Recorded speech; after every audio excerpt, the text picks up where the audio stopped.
Actually cleaning এ যায়, এটা ডিটারজেন্টের একটা উপাদান, বুঝছেন?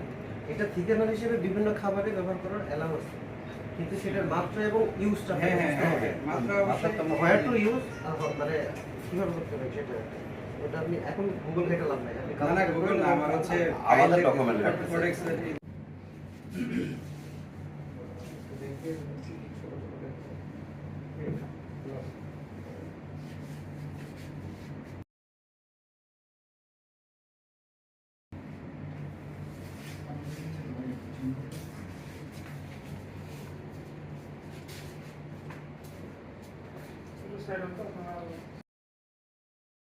Stella featuring next level, well done, side by side, free. দই জাতীয় খাবার ব্যবহার করতে পারবেন না। এসটিপিপির অ্যাকচুয়াল ব্যবহার কোথায়?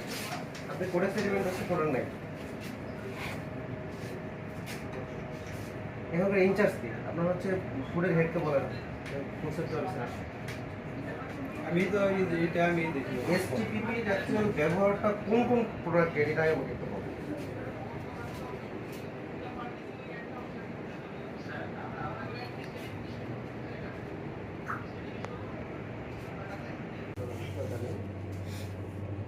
আচ্ছা, উপাদানে লিখেছেন হচ্ছে গরুর দুধ, গুঁড়ো দুধ, ল্যাকটিক কালচার, পরিশোধিত পানি ও ভিটামিন মিনারেল প্রিমিক্স, তাই তো? এখানে ওনারা আরো কিছু ব্যবহার করছে, সেটা বলছেন না, সেটা হচ্ছে যে ফ্লেভার।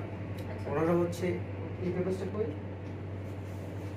আমরা ওনাদের রিপোর্টটাই নিয়েছি পরীক্ষায়।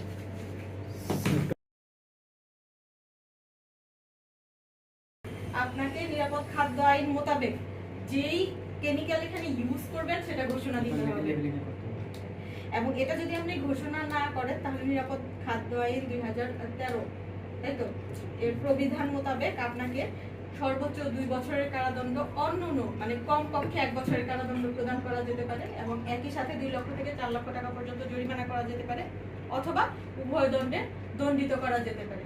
তার মানে আপনারা যে আইনের লঙ্ঘন করেছেন এটা কি বুঝতে পারছেন?